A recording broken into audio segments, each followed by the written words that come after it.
La première leçon de géographie de cinquième est une leçon extrêmement importante puisque cette leçon qui s'intitule Les enjeux du développement durable pose la définition de développement durable, une expression autour de laquelle s'organise l'ensemble du programme et de la réflexion cette année. Il paraît donc extrêmement important de définir clairement ce qu'est le développement durable. Rappelons rapidement les principaux points de cette leçon. Cette leçon qui s'organisait en deux parties, avec une première partie qui était une étude de cas sur transport et développement durable à Reims, une seconde partie plus centrée sur la notion générale de développement durable. Alors, rappelons quelques-uns des éléments de notre étude de cas sur transport et développement durable à Reims.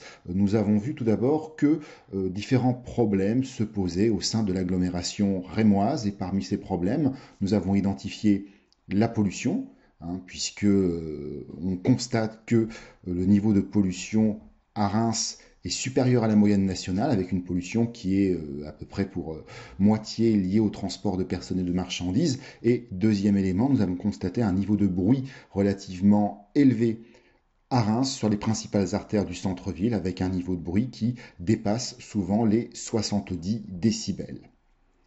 D'où eh bien, pour la municipalité, la nécessité de mettre en place une nouvelle politique de transport. Cette nouvelle politique de transport a nécessité la mise en place de grands travaux afin de revoir totalement le plan et la logique de circulation à Reims. Premier élément, eh bien, il s'agit tout d'abord de l'inauguration en 2010 d'un contournement autoroutier pour l'autoroute A4, l'autoroute de Paris. L'objectif, c'est de séparer le trafic autoroutier de transit et le trafic de l'agglomération avec une circulation qui devient donc moins dense en centre-ville. On voit cela très très clairement sur l'image satellitale. Nous avons ici l'autoroute A4. Eh bien, cette autoroute A4 auparavant suivait un trajet qui passait par le centre-ville. Désormais, cette autoroute A4 est déportée au sud de Reims, ce qui permet de limiter la circulation en centre-ville. Autre chantier, il s'agit du tramway, de l'inauguration en 2011 de deux lignes de tramway qui représentent à peu près un parcours de 11 km. Là aussi, objectif réduction du bruit, réduction de la circulation, aménagement de nouveaux espaces piétonniers, de nouveaux espaces verts. La mise en place du tramway entre véritablement dans une politique des transports globale. Nous avons ici le parcours suivi par les deux lignes de tramway et on s'aperçoit que ce tramway est directement connecté aux gares. Alors tout d'abord à la gare de Besanne, à l'extérieur de Reims, et aussi à la gare en centre-ville. On sait que depuis 2007, Reims bénéficie du TGV. Le temps de trajet Paris-Reims se réduit à 45 minutes et la mise en place du TGV et la connexion de ce TGV au réseau de transport intra-urbain a eu des conséquences extrêmement positives avec l'implantation de nouvelles entreprises, la création de très très nombreux emplois. On a par exemple une banque en ligne comme ING Direct qui a implanté une partie de ses bureaux à Reims. Alors, en quoi cette politique est-elle une politique des transports durable? Eh bien, c'est une politique des transports durables parce que c'est une politique qui joue sur différents tableaux. Premier tableau, eh bien, il s'agit de la population. C'est une politique qui est profitable pour les habitants. On a une réduction de la circulation centre-ville, une réduction des temps de trajet pour les personnes qui empruntent le tramway. Il y a bien entendu une réduction du bruit et puis une ville qui a été réaménagée en son centre et donc qui est beaucoup plus agréable. Cette nouvelle politique des transports est aussi profitable pour l'économie. Nous avons évoqué les conséquences positives de l'aménagement du TGV, avec l'implantation de nouvelles entreprises, la création de nouveaux emplois, et puis enfin, bien entendu, il s'agit d'une politique qui est extrêmement profitable pour l'environnement.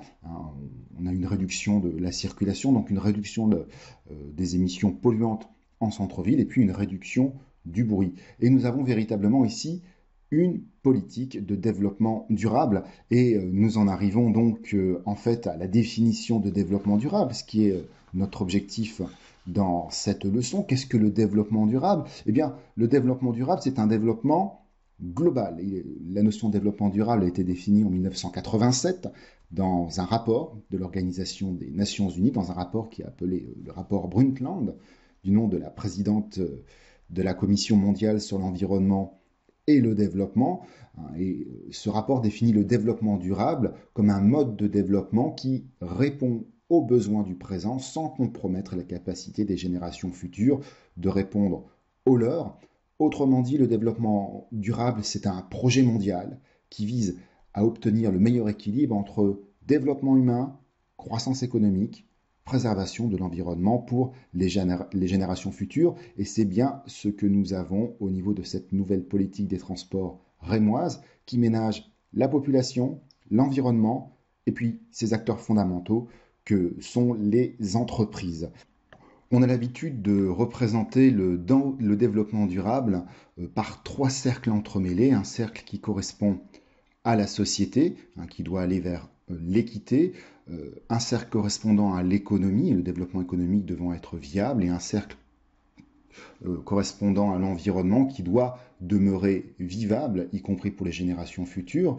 Et en fait, le développement durable se trouve à l'intersection de ces trois cercles. Pour qu'il y ait développement durable, il faut ménager le développement social, ménager le développement économique et ménager l'environnement. Il faut concilier les trois, jouer sur les trois tableaux. Voici donc pour la définition de développement durable. Eh bien, désormais, il va falloir décliner celle-ci au travers du programme de géographie de 5e. Je vous renvoie bien entendu à notre site internet, www.memohistoire.fr, comme d'habitude, des compléments, des exercices et puis d'autres éclaircissements.